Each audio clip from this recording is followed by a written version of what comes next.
are reducing their ministers. So if you can send us steady, also they can also monetize the benefit, then add it to the reduction of ministers. The university ethicists and psychologists in this fiscal rigidity.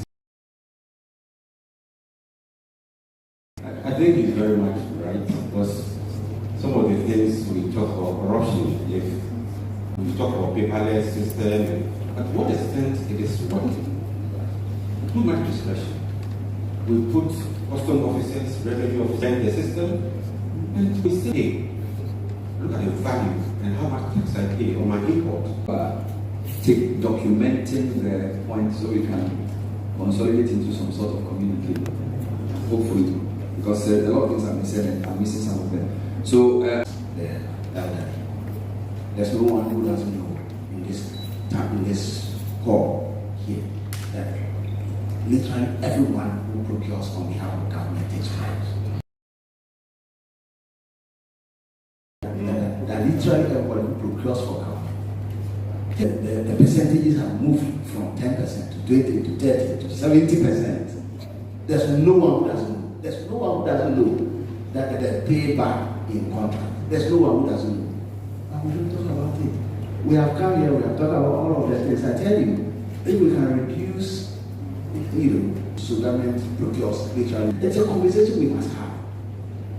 Institutional heads, ministers, directors, chief directors, how many of them can say 20%, 30%? I can say that. I've given out a contract to build a business school building, and I'm not taking one city. Wow. Let's call people to come I think it's also a challenge to be said. Legon is interdisciplinary, and people complain not just on this panel. When I do my shows and I have economists, say, look, the economists are always in the news. We want other angles to the economic discussion. So what Professor Safo and Professor Baoli are saying are genuine. Professor Kwati, I hope maybe the next round we can mix up the panel a bit. So it doesn't look like fiscal rigidity in Points well taken. Dr. Ashwin.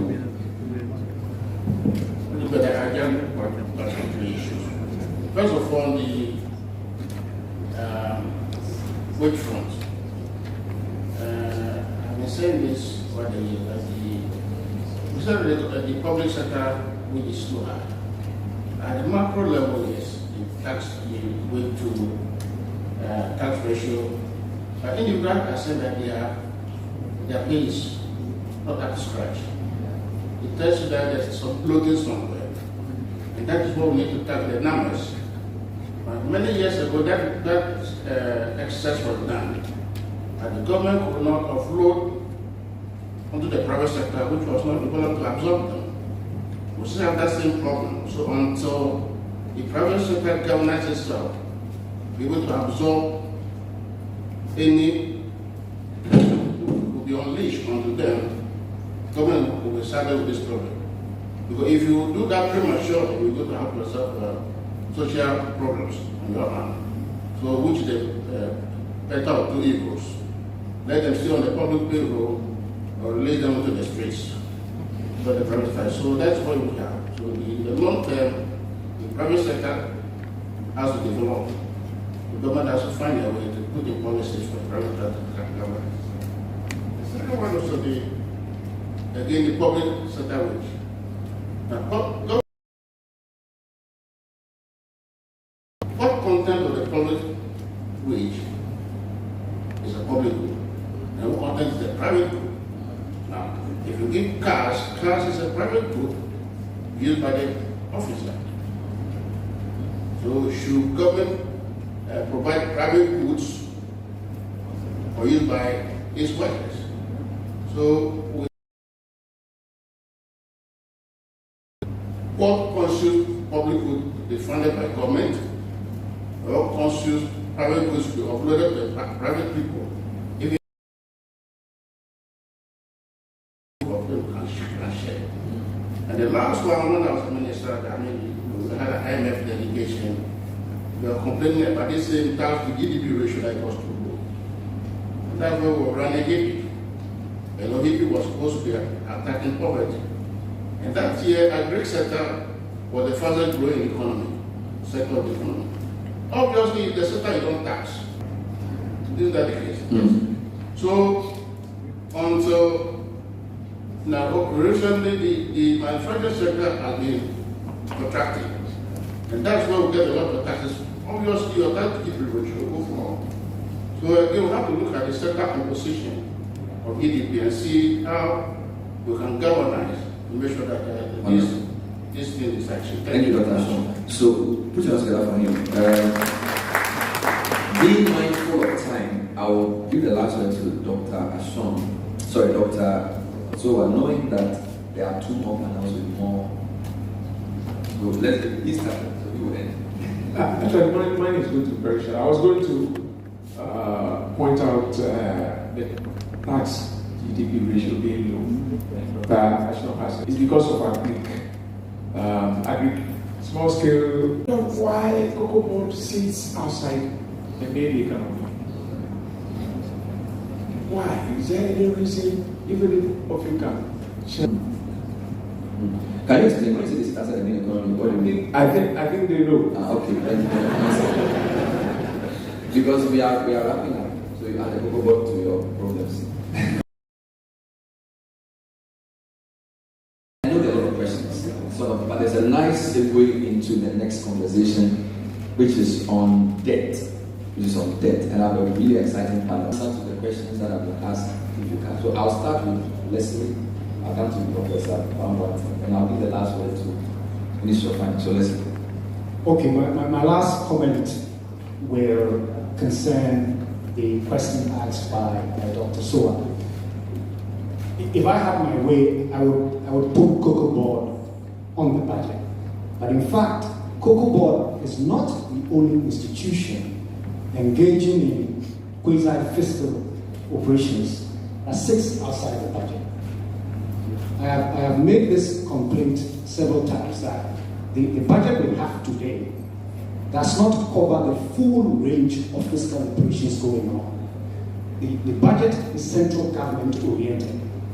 To the extent that it reports the activities of parastatals, it reports central government transfers to them. Their expenditures, their borrowings are not consolidated in the central government finances. That has to change. It will be better to move towards a consolidated general government budget presentation so that we can cover a wider scope of fiscal activity. That's why, for example, we had, for a long period, been suggesting that we were consolidating the budget.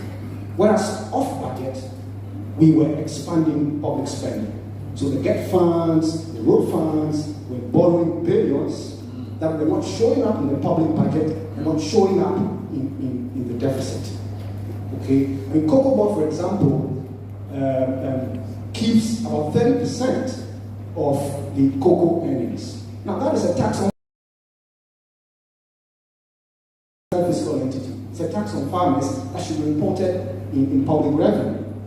Okay, in the expenses too, so that the budget constraints that we set can constrain the full scope of fiscal activity that is going on. Wonderful. Thank you, Professor Bambart. So, my close two comments. I think issue about monetization of our salaries, is something that we need to emphasize going the Rwandan way, which I made mention of, very important. Procurement is something I was thinking that procurement laws were made to be able to make things efficient, but the procurement is killing. We can save a lot of money for procurement. The last but one point is the adoption of technology. And I think we need to emphasize the use of technology, remove discretions, and be able to seal the linkage. My last point is how we can reduce the public sector wage, which I mentioned, the duplication and so on. I think what Dr. Larson should also look at is that he mentioned only the government, while those who are generating revenue themselves and paying their own salary are at the top there, but those with a single spine are low. Otherwise, any negotiation will conclude. Thank you very much. I think my concluding remarks will border on the question that was asked earlier, which is macro stability is sustained. I think as in the initial remark, I said it's never witnessed a sustained macro stability. That's the whatever stability gains we make, be able to sustain it.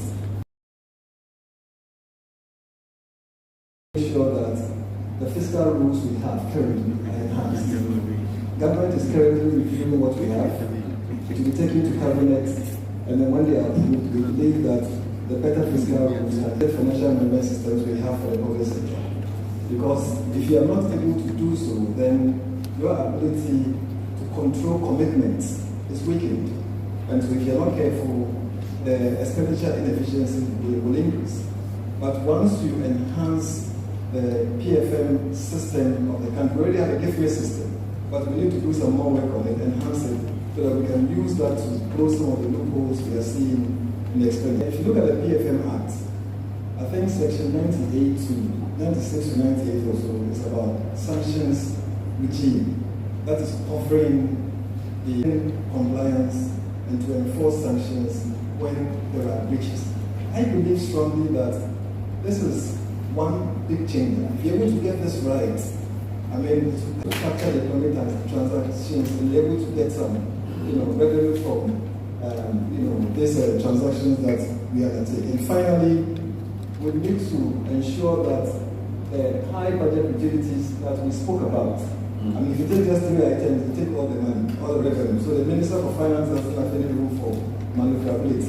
We need to resolve that to ensure that Cocoa Board is put on the radar and is being monitored to ensure we improve its operational efficiency and financial viability. So last year, for example, we went together with Cocoa Board itself, the Ministry of Agri, to develop a Cocoa Board turnaround strategy. And that turnaround strategy had one, phasing out of quasi-core mandates and phase out fiscal expenditures. Once as people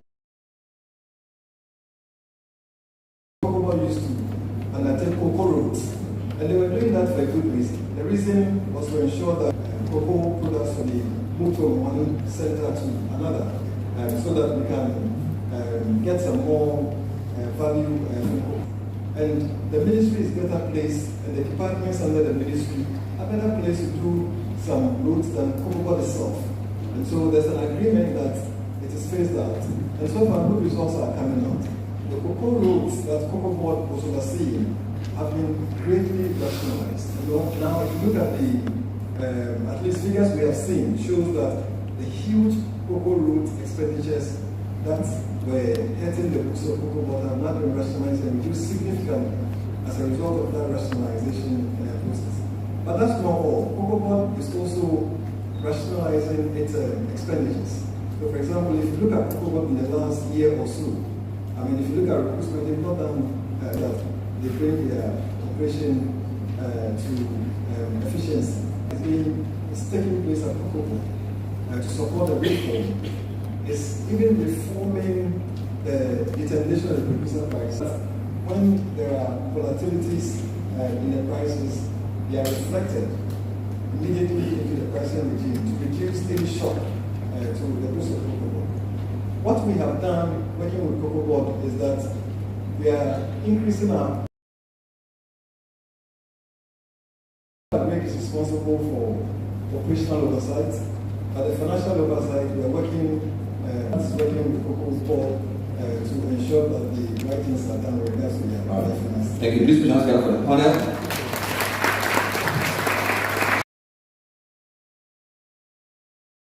Roundtable here at ISET, jointly organized with the Ministry of Finance and the university. We just had a panel comprising Mr. Leslie Dwight-Mensah from IFS, Professor William Babwati, Head of Department of Economics, and Dr. Al-Hassan Idrisu, Director of Economic Strategy and Research. Please put your hands together to take your seats.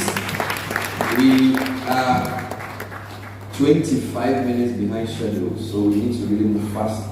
So what we want to propose is a short snack break. But while we're doing a snack break, we'll also take some photos. So all speakers, Ministry of Finance and UG staff, we will go to the stairs. Indeed, the snack is to your right.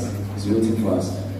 So we're asking the two groups of photos, the speakers with Ministry of Finance and UG staff, and then invited guests together. So Dr. Sean and Co, you all join us to take a round of photos on the stairs. Then we just move